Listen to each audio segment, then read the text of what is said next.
it was about the first time I met Milt, although he didn't really meet me because I was just one of the crowd, but we went over to the First Universalist Church and there was an energy convention or conference or something over there. And so really our churches have been kind of coordinating really since then. And this energy conference had to do with solar energy and how you could buy your carbon footprint, by letting other people generate solar power and stuff. But anyway, so then I got a couple of tours. Actually ended up with 3 different tours over at his place about their new system and everything. Very impressive. They have a huge geothermal as well as solar. And so they've really cut their carbon footprint down to really small amounts of energy. And so Milt is he's volunteered to help us as we go journey down this path. We have we've engaged with another energy company to help us analyze our energy usage here. And after this meeting, but before Earth Day, we'll have another meeting at Net Zero and we'll look at the proposals. But anyway, so this gives you some idea though of what we could get to. Now, our church is about twice the area, square footage wise, of Milt's church. So we got a harder problem. So a more difficult problem. But anyway, Milt, I'm going to turn it over to you. Milt has got a lot of experience in doing this, obviously. He's an engineer from Ohio. I'm a scientist from Michigan, so that's kind of like, ooh. But anyway, come on in, Milt. All right. Here we go. Well, I'm sort of from Ohio. My first 20 years, I guess, were in Ohio. I went to Ohio State University, got my degree in engineering, and then spent a couple years in Baltimore working for a company. Actually, at that point in time, was called the Martin Company. And then it changed names to Martin Marietta. And then when I retired, it was called Lockheed Martin. So I worked for 3 different companies with the same badge, basically. So anyway, yes, what we'd like to do this morning is just share with you some of our experience across the street, because I think some of it pertains to you, even though you're a much larger church. The problem is going to be a little more difficult making that transition from fossil fuel to renewable energy. But I still think there's some things that we have in common that we'll share. So I have to turn this on.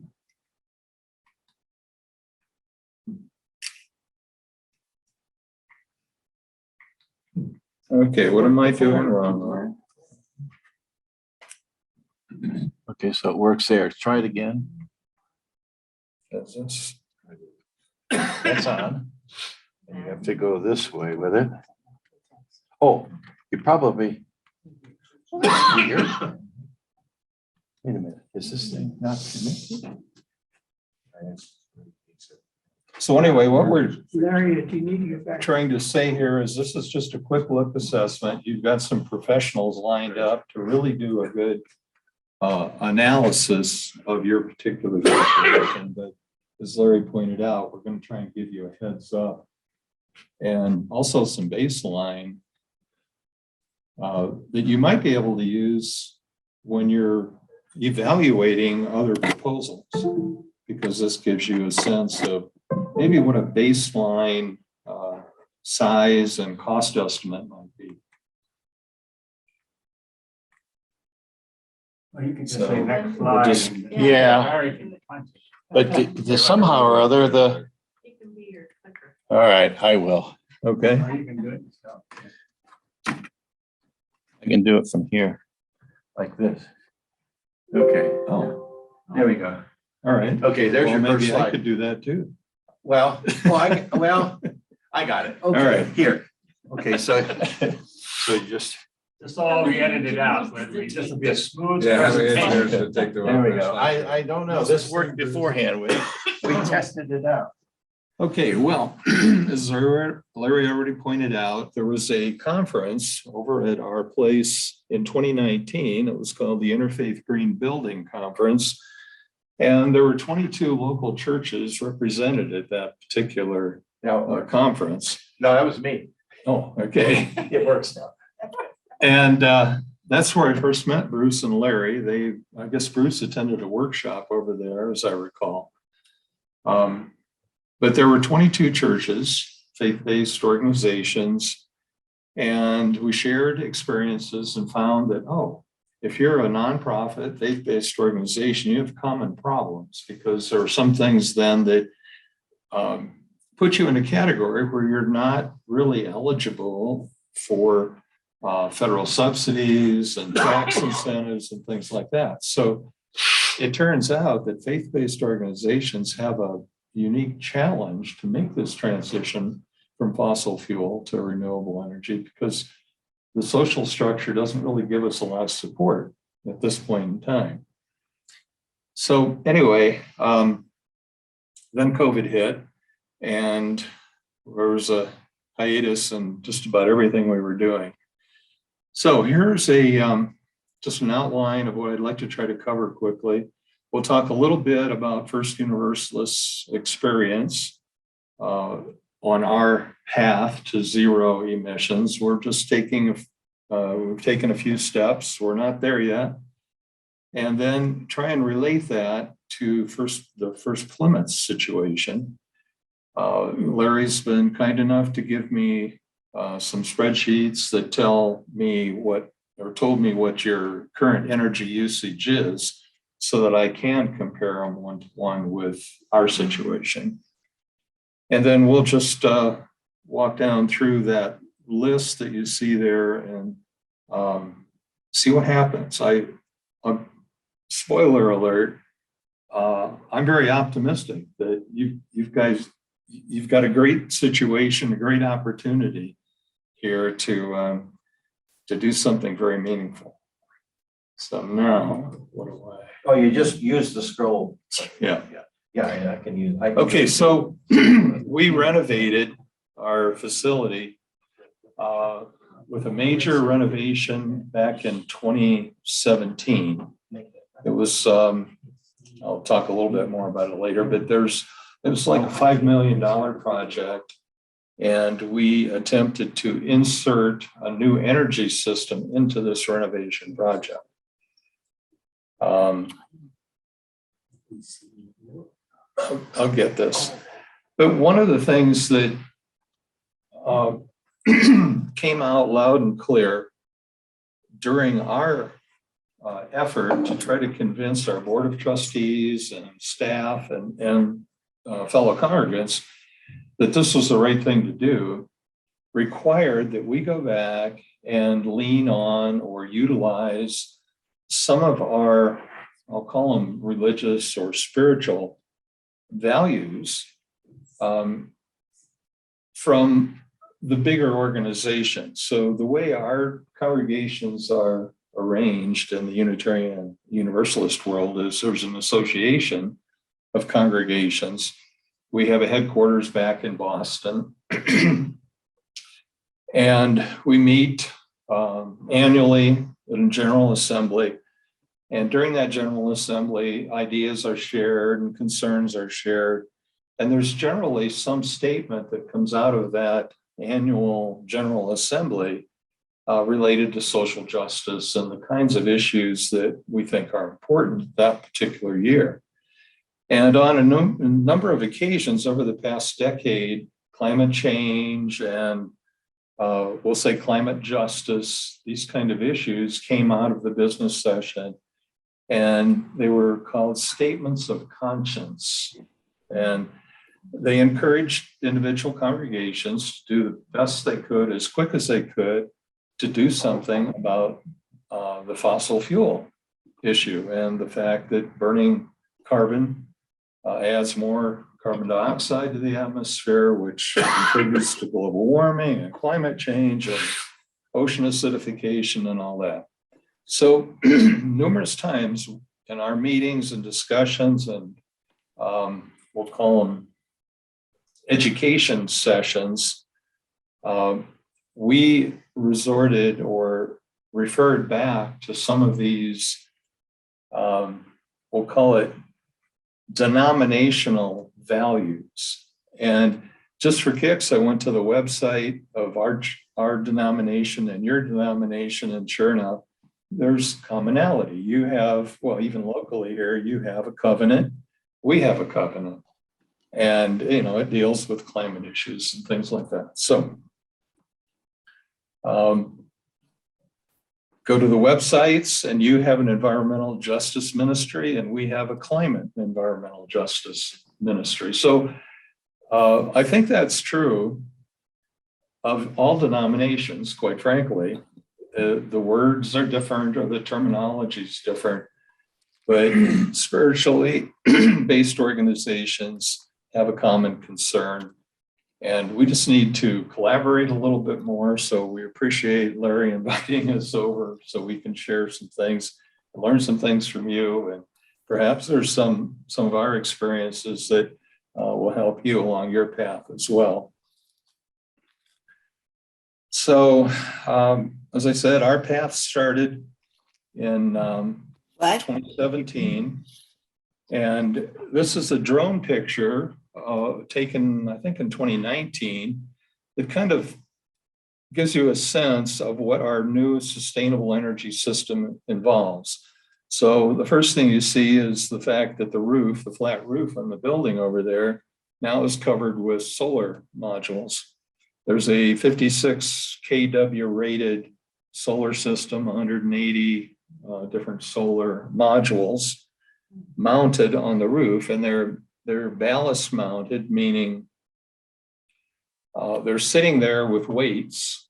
They're sitting on they're bolted to a structure, but the structure is held to the roof just by concrete blocks. So there's no penetrations through the roof membrane, and that makes it, well, then you don't have to worry as much about leaks through your roofing material and things like that. So it's designed to withstand certain wind loads and all that. They're tilted 10 degrees to the south. There's a little green section you see in the upper left-hand corner there that denotes the area of our property that's devoted to the geothermal system. So under that green area, and it's not green, but in the graphic it is, there are 12 boreholes that go down 400 feet that we have inserted U-tubes into and circulate water. And that serves as a heat exchanger between the ground and the building. So in the wintertime, we're extracting heat from the ground, and the heat pump system transfers it into the building. And in the summertime, literally, there's just a reversing valve that does the opposite. So the same system is used for both heating and cooling. We had 10 different natural gas furnaces throughout the facility, and they were all simply replaced with like-sized heat pumps.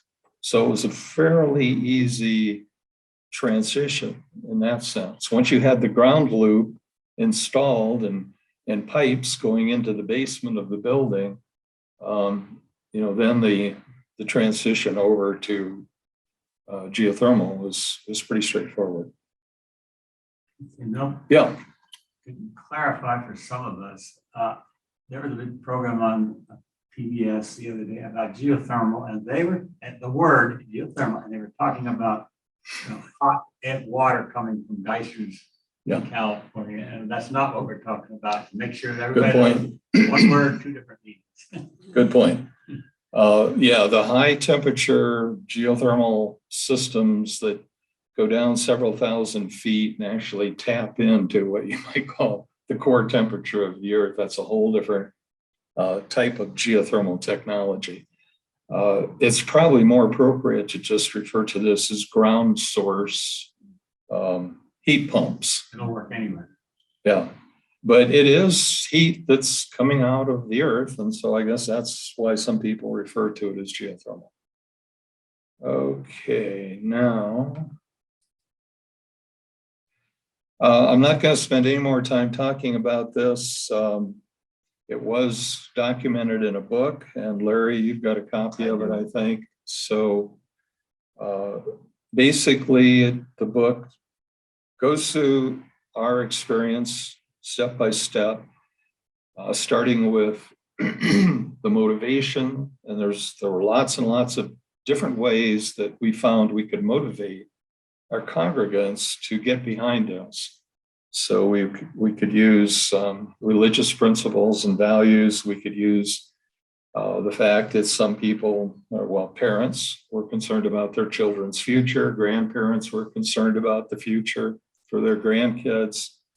Some people just were looking at it from a financial perspective. And the good news is you're going to have a financial gain when you make this transition. Anyway, there were some were environmentalists who just wanted to do the right thing for the environment, et cetera. So we tried to document some of these different ways that you can motivate the folks that you need to convince that this is the right path to be on. Okay, so the system first came online mid 2018. 2019 was the first full year that we had operational data to really look at and see how well it was doing. We found that indeed we had reduced our carbon emissions by 85 metric tons, and we'll talk about what that means later. But we missed our goal of net zero. We still had to buy some power from Excel. And in generating that power, Excel dumped 20 tons of CO2 into the atmosphere with our name on it, basically. Yeah, I see it every day. It goes right over there. there goes a First Universalist. Yeah. Flies around. So I'm not going to go through these numbers right now. The charts will be left with Larry and Bruce. In the process of becoming more conscious of what was going on, we happened to review some of the material that came out of, it's called, is it called Interfaith Power and Light? Yes, Is that yes. right? Yeah, okay. idea, yes. And they had a carbon calculator, particularly for congregations. So we filled that out, and oh my gosh, they include something we hadn't even thought about. And that was the fact that if your members are driving gasoline-powered cars to church, the church gets to take credit for those emissions, because if the church weren't there, those emissions wouldn't be there. So we did a quick estimate of how many cars we had in the parking lot and how far the average member drove to church and back home and to meetings and on and on. And lo and behold, that came to about 35 metric tons a year. So it was a significant portion of our carbon footprint that we hadn't planned for, didn't think about, but now we know we have to. We have to include in our plan of reducing our carbon footprint, our transportation issues. And discourage members that live in Wyoming. Exactly. How about the cost for, how about the cost savings? Doing more meetings. Pardon? right, so- Cost Yeah, right. savings. Yeah. You save anything? Yes, I think what I'm aware of, I've got a plug-in electric No, vehicle. I'm saying the cars, but you're choosing geothermal and solar. Have you ever reduced your out-of-pocket expenses? Repeat the question though, for Dick, and whoever FPLC, that's Learning Center Director, is that Noni? Well, that's just who has the Zoom account. Yes, We- yes, it's Noni. I know it, I figured it was, okay. Hi. Doug's here too. Hello. Hi. We'll get into the financials, just a few charts into this. So, okay, the other thing was we have a group that's concerned about ethical eating. And then we discovered, oh, we're eating ethical food, but we're preparing it unethically because we're using a gas stove. And it turned out that's not insignificant. That was just the pilot lights were using gas constantly, and it was a big stove. And so there was 5 tons of greenhouse gas that we were introducing just by running the pilot light during the COVID period where no one was using the kitchen, but the pilot lights were still on and we weren't smart enough to Turn them on. turn them off. So anyway, there's lots of things that you can learn here. Okay, let's get into the first Plymouth situation. Make a comparison. And membership, from what Larry indicates, may be similar, that you're 300 plus relatively active people, and we're on the same order, 300, 350. As far as the facility is concerned, the number that was in one of the spreadsheets that you provided was 59,000, almost 60,000 square feet. But our building started out at 22,000. We remodeled and increased it to 26. I don't know what I just did there. You just moved down one. Okay. So you're at least twice the size of our facility. Your energy bill was 54,376. I think that was in 2018. Ours was more like 19,000 or 20,000. Your electrical usage, 460,000 kilowatt hours a year. And ours is 72, and now it's 698. Can you explain those 2 columns, one fossil fuel and one sustainable? The fossil fuel based is before the new energy system. So we had gas furnaces and we were buying natural gas from Excel and burning it on site, creating emissions.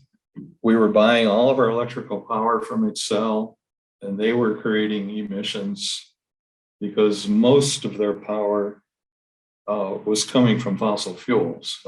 Maybe 20% was from wind and solar. But so the sustainable column over on the right, that's after we put in the solar panels and the geothermal system.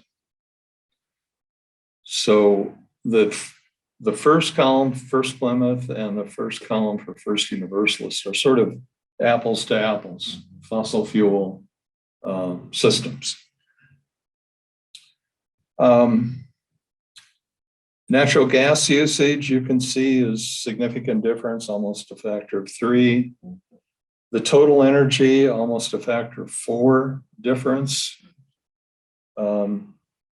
was. And then you can see the difference in the far right column. So now we don't burn any gas. Well, we burn a little for those pilot lights, but otherwise, we're pretty much at 0 for our natural gas usage. But our electricity went up because of 2 things. One, we're using the building more than we were before because people like it. It's remodeled, it's more attractive. And we've had numerous tours and things like that. We've hosted 4 or 5 conferences in 2019 when we had the full activity. We had full-time renters, et cetera. So we're using it more. Plus, we replaced all that natural gas, the energy that we got from natural gas. And by doing that, we introduced the heat pump. Well, the heat pump has they call it a coefficient of performance. And the heat pumps that we have a coefficient of performance of about 3.5, which means 1 unit of energy will get you 3.5 units of energy out of the earth. So that's the beauty, and that's free energy. If you can run your compressors and your heat pump you can transfer 3 times as much energy as what your compressor is using. So we had to add a little more electricity to run the system, the equipment. But with that 3 to, well, it's almost 4 in some cases, that factor, it's a win-win situation. Now, the bottom line is the harm. That's the amount of carbon dioxide, I should say, that's dumped into the atmosphere. And so First Plymouth wins with 457. And we had been a close second at 105, but now we're down to 20. And we're not satisfied, but that's where we are. That's still pretty good. We can't see the carbon dioxide, so it's kind of hard to put your arms around it and understand that it's harmful. But if you take the 457 metric tons that First Plymouth has and divide it by 365 days, you get about 1.25 tons a day.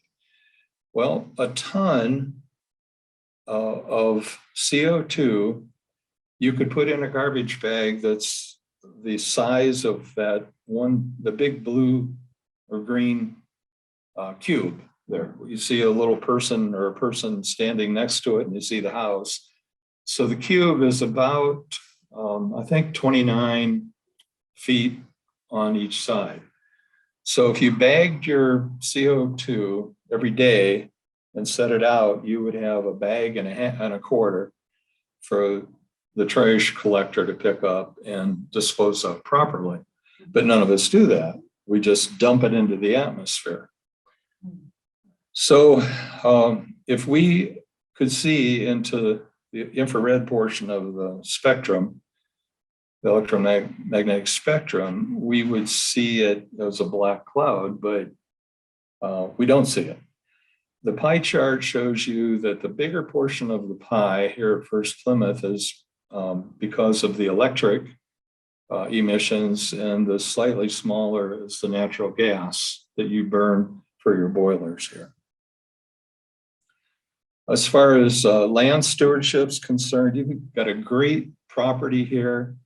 I really like the appearance of it, and it turns out that I'm getting a little ahead here, but the blue square up in the corner indicates that you'll need to cover about that big a area with solar panels to generate the power that you need in making this transition. So it's only about 7% of your property that you need to put solar panels on. Including the roof, right? Pardon? Including the roof. No, you could put it right there. Yeah, you could put it there. You could build a platform. Oh, You could park underneath it. Yeah. But yeah, you could do it right there. But we'll show you some places you can put it. This is something that you can see if you go to Google Sunroof. It's an app they have. Just type in your home address, for example, and it'll show you your roof and which surfaces are good for collecting solar, which aren't. And the lighter yellow are the best collectors, and the more orangish ones are less effective. And so the lighter ones are the south-facing roof surfaces, which makes sense. And they say there's 21,000 square feet available. The economic model that they use isn't relevant for any commercial property or anything, so don't worry about that. Okay. So what we did, knowing how much power you needed to generate, we started adding up the roof area in that table until we had enough production to meet your needs. And so you can see all the services that have numbers on them are added to that table, and there's 2 rectangles at the bottom that aren't roof, but there are areas that you're going to need for solar. So this is really kind of a conceptual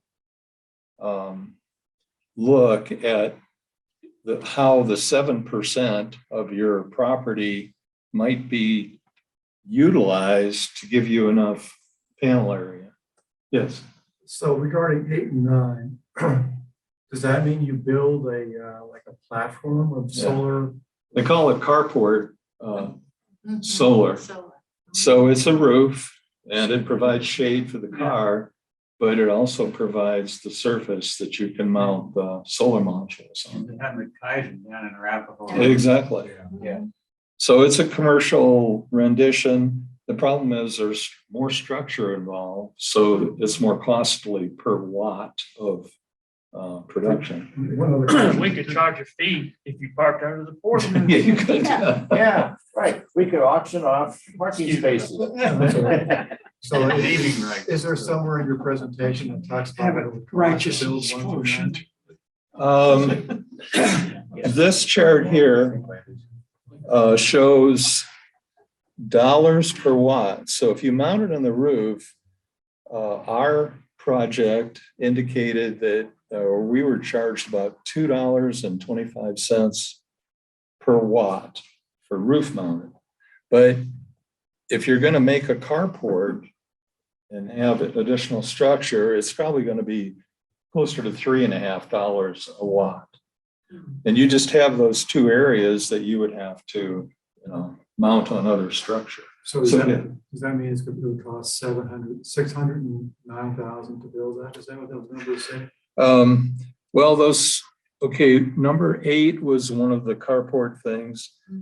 And that subarray is 248,000, and the other one was 319,000. So you almost have $500,000 in those two pieces. All right, so overall, the capital cost would be $1.1 million. Right, Yes. right, That's for solar. for solar. For geothermal, you had a good contractor out back in 2013, 2014, who gave you a proposal for, I think, 4 different options for geothermal. Basically, what they would do is they would go into your main mechanical room, and right now you've got 2 boilers. They would replace them with heat pumps. And I don't know about the chiller outside. I think that would have another heat pump that would replace it. So you'd need 3 new heat pumps. And to support that, you would need to put your heat exchanger out in your parking lot. And those red dots indicate the boreholes that you would never see, but because they go down, 400 feet, and they're interconnected about, they dig a trench between those individual holes and put piping between all of them so that they're collected into circuits and go into your basement. Then they repave that path, and it's maybe a foot wide between the boreholes.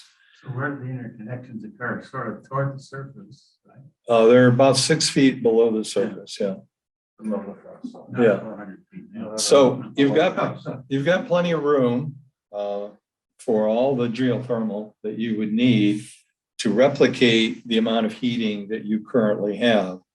Now, at the end of this presentation, I've got a list of things that you might want to take a look at. And one is, and I should have asked you this before, when did you last do an energy audit, a detailed one by a professional that identifies where your leaks are and how you might minimize the amount of energy that you really need, because that's going to make it easier to make the transition.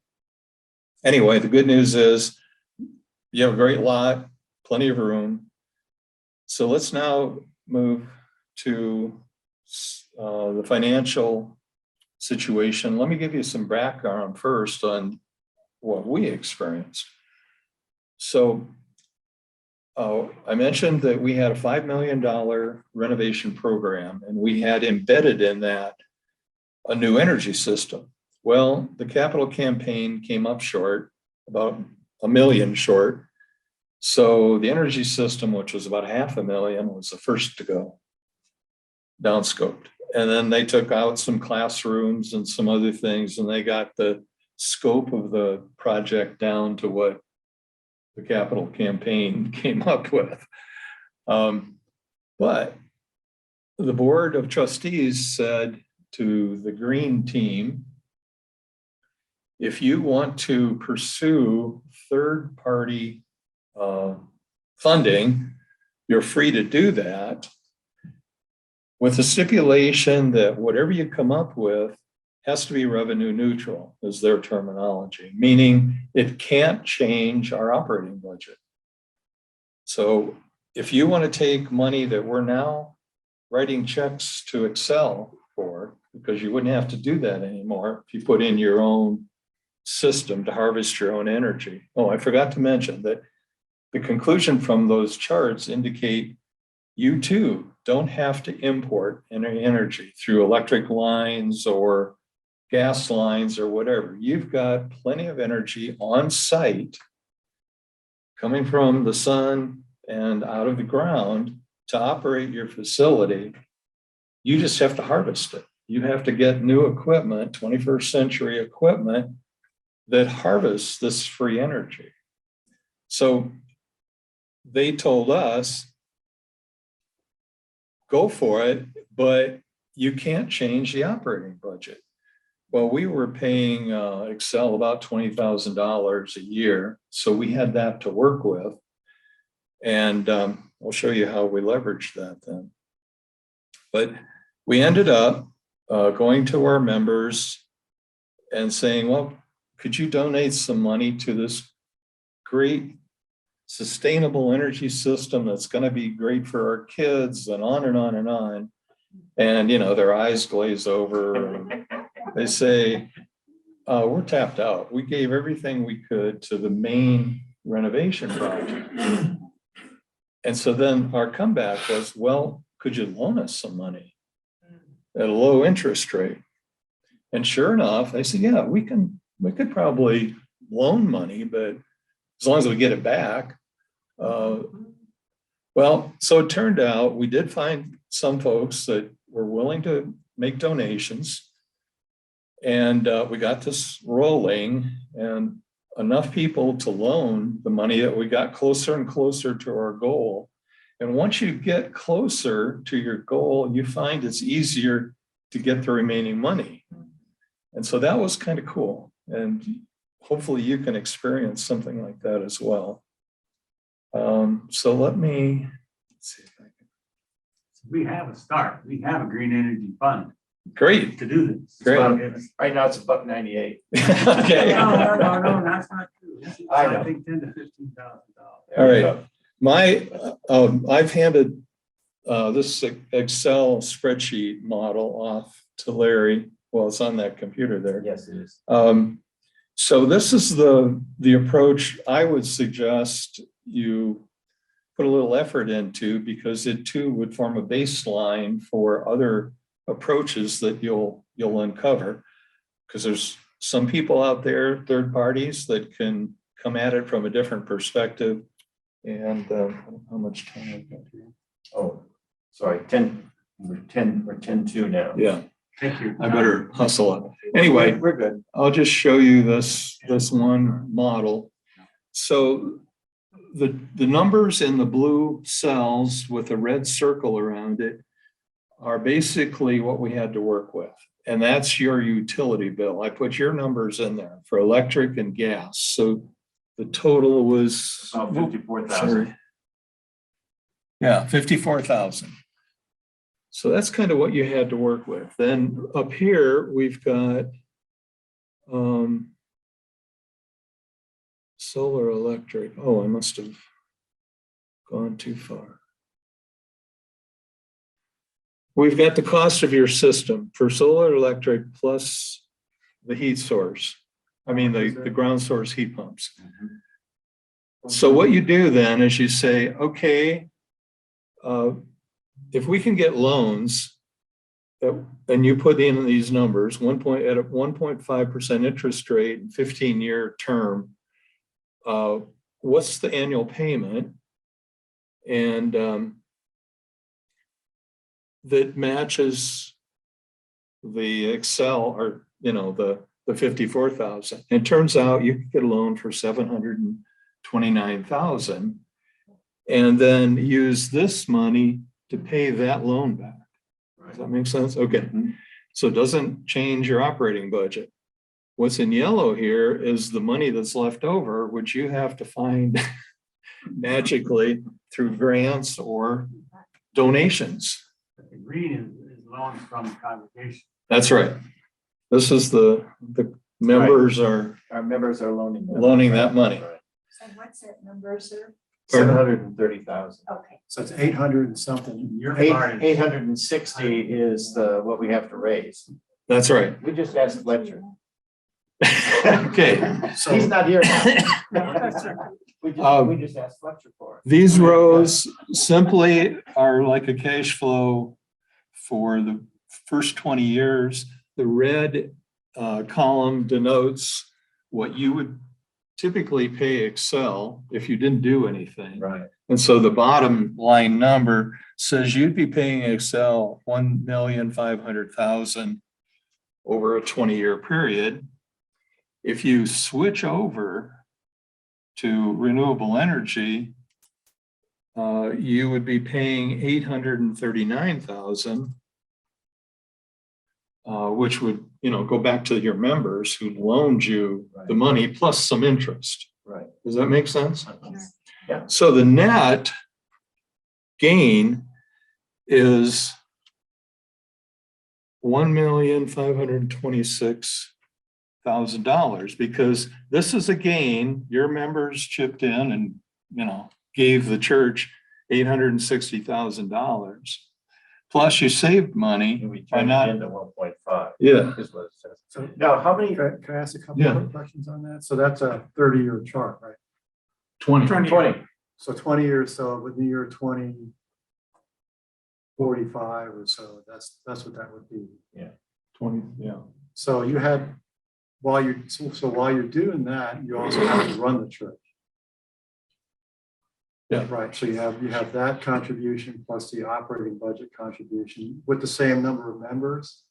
So how much were you asking for each person to operate that? Because you have 350 people here, that's 350 people there. So how much contribution? It turned out we probably only had 25 people that contributed in our case to the funding of our project. So you'll find, I'm sure, that there are some people, that are old like me that are willing to use some of my retirement or my 401k or my minimum required distribution or Right, something your RMD. and give a bigger chunk than a new family. So it's kind of hard to say what the average is. And maybe it doesn't even make any sense, the average. You just try and you'll solicit the funds and you'll see how it comes out, but you're going to have a range in contributions. I mean, it's going to be $500 maybe from somebody. And I think the largest we had maybe was 25,000, from someone. So it's really hard to say.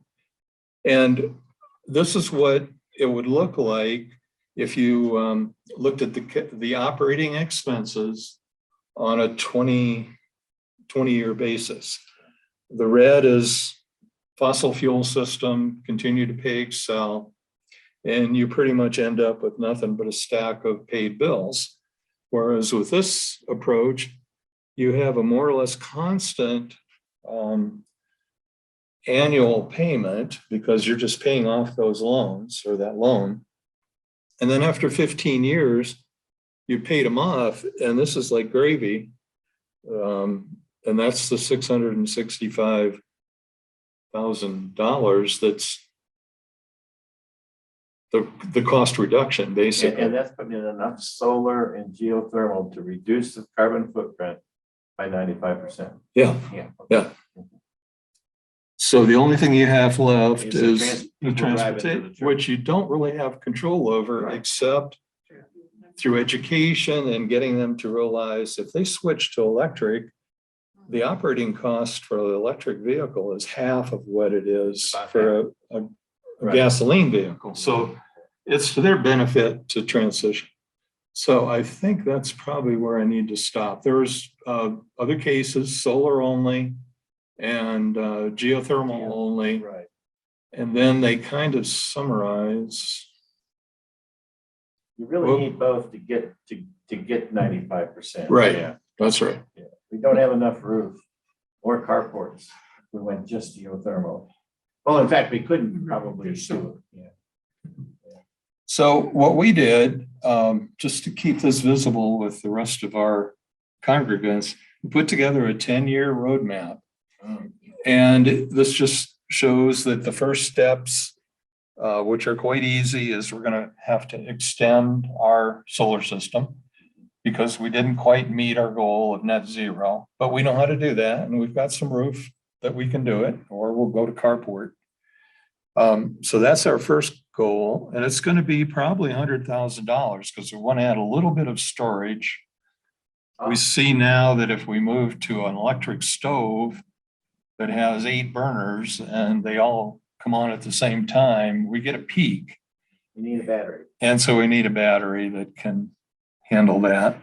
Reduced demand charges, and this is something on my list at the end of this that you probably need to look at too.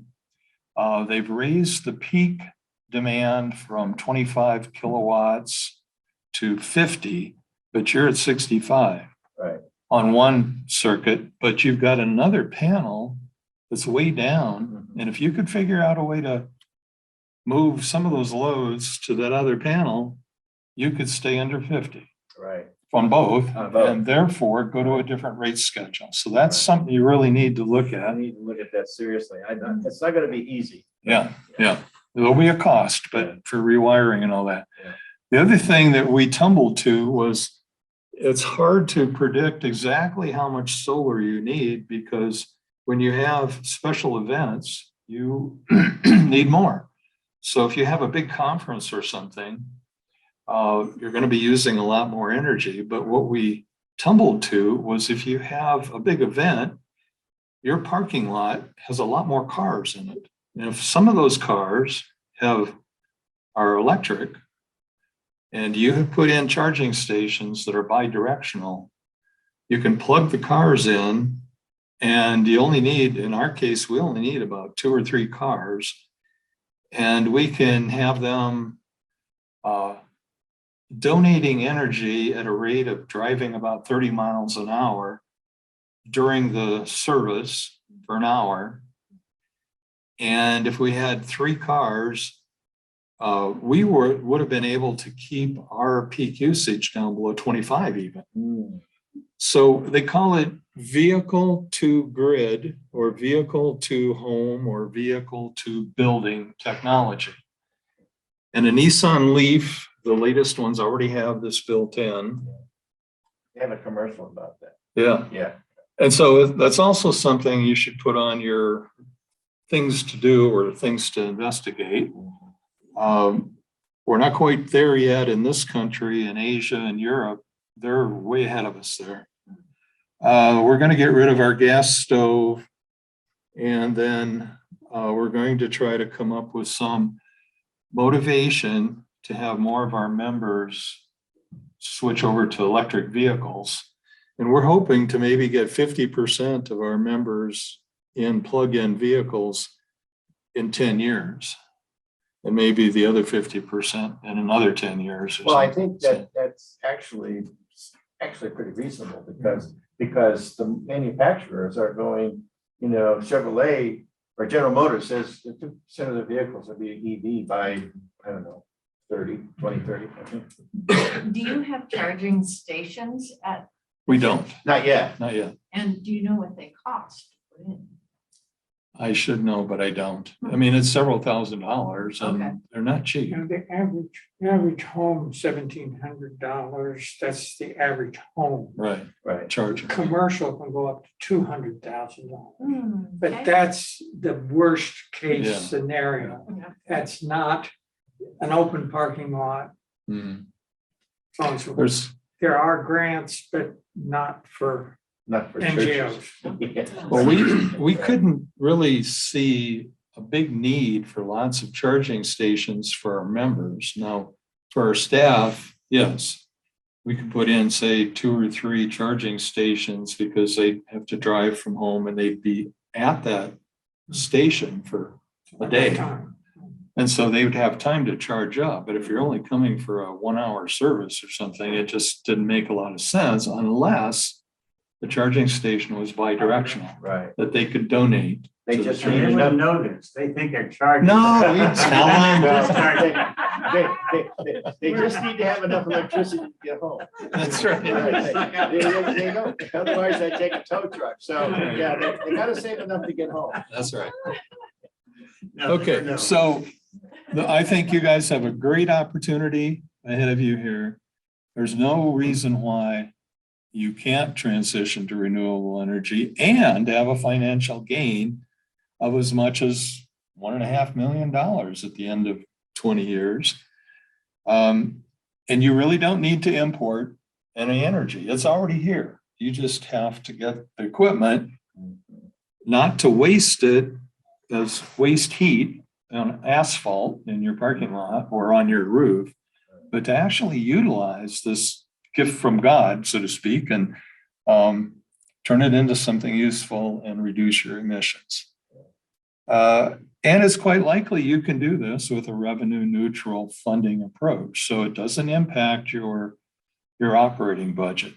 But it depends on how many donations, and there might be some grants coming out of Denver, city of Denver, for nonprofits. So there's lots of options. So anyway, you too can be among those saying we are still in, meaning the Paris Agreement, because you're complying with this reduction in emissions. And maybe even more importantly, you too can exemplify your United Church of Christ values and transition to renewable energy sources. So that's pretty much what I've That's got. very nice, Bill. Thank The, how many people are actually, oh, I've got my mouse. Oh, you got the mouse. Let me see your mouse. Got to see how many participants. Do we have more than 2? Wait a minute here. So your initial funding was a capital fund drive for this with your renovation or adding on to your building, right? Oh, and we have Lee. But I So, don't think that was a benefit because they kind of made it impossible for us to get contributions. So it'd almost be better to do this in an interval when the people weren't already tapped out. Right. right. So Lee or Dick or Noni, do you have any questions for Milt? No, I'm good. Thank No, you. thanks. Very good. A lot of that. before Very you- informative.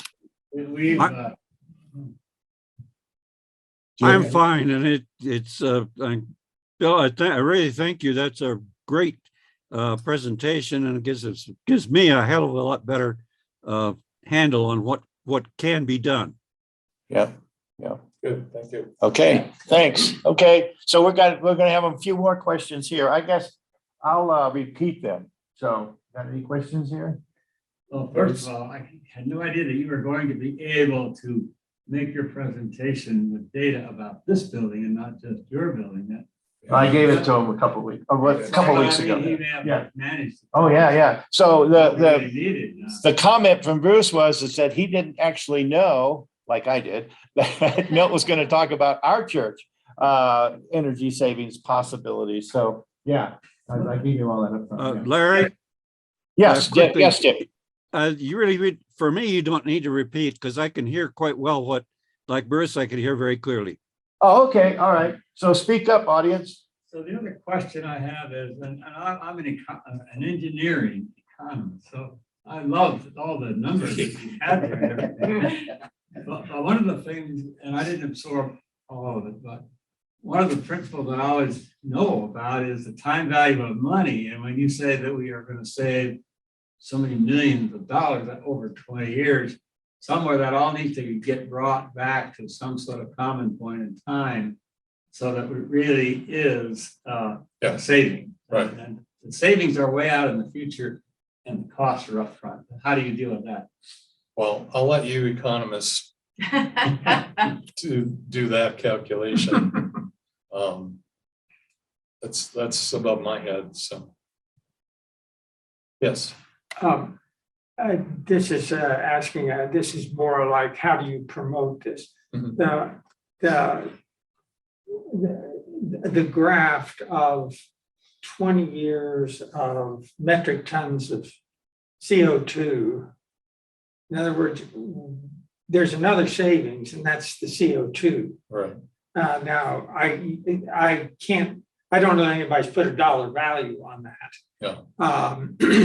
But you had a picture of what one day, it was 29 feet by 20, it was a cube, Okay, Yeah. almost That's 30 one feet day cube. Yeah. from this building, is that correct? Right. Right. Okay.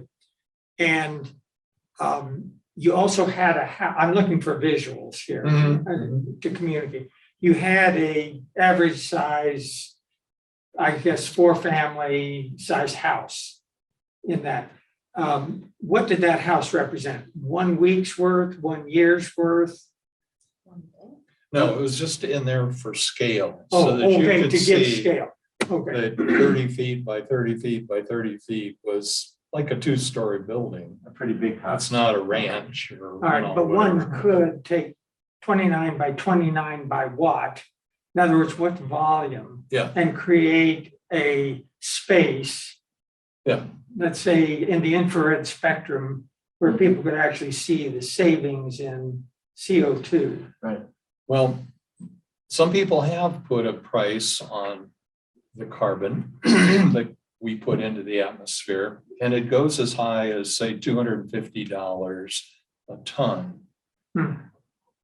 And I ran some numbers, and if you have an approach that avoids carbon dioxide emissions, and you determine what it costs to make that process or buy the equipment or whatever, like the solar panels or the geothermal, and it's less than $250 a ton of savings, it's great, because it takes energy, probably more energy, to take that carbon dioxide out of the atmosphere than you gained burning carbon materials and putting it into the atmosphere. So that's also a cost to our future generations. They have to come up, it have to be solar or wind energy to run their sequestering, capturing plant. But at this point, they're saying, well, aside from the energy, it's still going to cost $250 a ton. So the bottom line is, let's not put it in the atmosphere, because we have alternatives. Right. Yeah, the second law of thermodynamics tells you that to get it out, it's going to cost more energy than it did to put it in. Yeah, so why are we doing it? So why are we doing it? We're Right. doing it because that's what we grew up That's with. that's how we grew at the industrial age. That's how we And did it. And the thing is, that was a good thing in one sense, because it taught us the standard of living that we could achieve by using lots of energy. Right. And it's really kind of cool. I mean, we're living pretty Right. nicely. Well, we in got to go this back to country. the Egyptians. They just used the sun. Yeah, So we got to do that again. we got to do So, that but again. I think you have. a Oh, question. I was just gonna ask, how many times are you willing to come back and do this presentation? I mean, seriously, we have people that should see this, but Yes. we're not gonna get everybody together one more time. It's Yeah. gonna Well, the take, good news is you've got Larry and yeah, Bruce. They've And we already been recorded through it. this Well, 2 And times. we did record it. okay, yeah. You could do this on a Sunday morning at that forum thing. Yes. Or, we could come in at 7 Well, I'm talking about that post. Adult. Oh, Adult yeah, education. no, the adult, Yeah. the adult forum, Yeah. certainly. And Bruce and I are gonna have a table or two for April 24th. That will talk. We could have this running. Well, I think we. That's a lot. I think it's a Sunday sermon. Yeah, too many our numbers. Sundays, right, we need Eric to do this as a sermon. Yeah. Well, anyway, you talked about, go ahead. Since you've done a lot of thinking about it and had to interact with the congregational, I'm just conceptually had an idea. So every congregation has an outreach budget. Okay, so does it work out that you are actually contributing $250 per metric ton saved back to the earth? In other words, if I were the outreach committee, would I want that as part of my contribution? That's interesting. I don't know that they're keeping track of it that way, but you could, you've Because that'd be a avoided. sales point. Yeah. That's what Yeah, I'm looking for. right. Okay, all right. And so you take your 457 tons a year and just multiply times 20 years, because that's how long that equipment is going to be warranted for. And that's a significant amount of pollutant that you haven't put in the atmosphere. And you not put that on, what should I say, the shoulders of our future generations. It's like charity Yeah. to the earth. Yes, right. Good point. Oh, you said that Denver was gonna come up with these credits and things. We're not in Denver, we're in Cherry Hills Village. So we were wondering if we could run a line A line. underneath. Extension cord. Well, there's a tunnel under him. Now we can just put it in the tunnel. Yeah. But also, we do, because it is Cherry Hills Village, perhaps, this idea of a solar garden or we can't do it for whatever their rules are. There's this concept of going and investing in a solar garden somewhere else and solar credits, that sort of thing. And Larry's not here, but. Yes, I am. Oh, there you are. I came back. And I know that these things can be a little flaky. I mean, a lot of stuff is done in the name of solar credits, like planting trees somewhere that maybe are not legitimate, but there could be legitimate. Yeah. Are you guys, because you're across the street, you're not in Cherry Hills Village? No, I think we're in Denver. They're in They're in Denver. Denver. The boundary is. Can we move the boundary Yeah, so we're in Denver? that's why we want to Are put we a in line. Denver? We need to be in Denver, and then we wouldn't have to worry about it. Yeah, right. Okay. But yes, technically, you can be anywhere, as I understand it, pretty much in Colorado, still within the Excel customer base, and invest in community solar or solar gardens. Yeah. And have it be deducted, the production from those panels be deducted from your Excel account. Yes. So yes, if you, for whatever reason, decide, I hate to even say this, solar panels don't look good. And you want to put them out, on the western slope or something. Yeah. And you find a community garden out there that'll let you invest. Yeah, you can do that. If you actually invest somewhere. It's not going to give you the same financial gain because you've introduced a third party that's for profit. You got a middleman. That's true, but that's the And- cost of But saving the environment. it's possible, if you lived in a, how should I say it, a senior community or something, an apartment complex, didn't have a roof area or whatever, that would be an ideal situation to invest in a community garden. Mhm. And we're not so pessimistic about Cherry Hills Village. They may get Dick has into a the comment. 21st century. Dick has a comment, I think. I just comment that as an environmentalist ecologist, there is a cost to solar gardens in terms of the local environment. That's why putting it over paved or already existing structures, to me, makes a hell of a lot better sense environmentally. Good. That's my 2 cents worth. Yeah. Yep, you're right. I agree with that. I mean, it's just, that's just common sense, yeah. But if that's the only way. That's the only one. Well, let's all move to Cherry Hills Village and get ourselves elected to the city To the council, city and council. then we can approve the And solar. then we can just do it. Yeah. Actually, I think that we would win a case if we went to court, but I don't want to do that. But because there's a law that says that an HOA or a village cannot prevent you Yep. from installing solar. Yeah, I don't panels. think it's Ora Village is in that law. I think it's just HOA. But again, Well, it's it's the spirit of the it's the law. spirit. Yes, it is. Now, that's Good. something that this other organization, I guess I maybe even didn't allude to it. Together Colorado, Yes, they're Yes. working at the system change right. level, and we told them about this, I'll say arbitrary 25 kW peak demand threshold that they had, and if you go above it, then they charge you the demand charges and all that.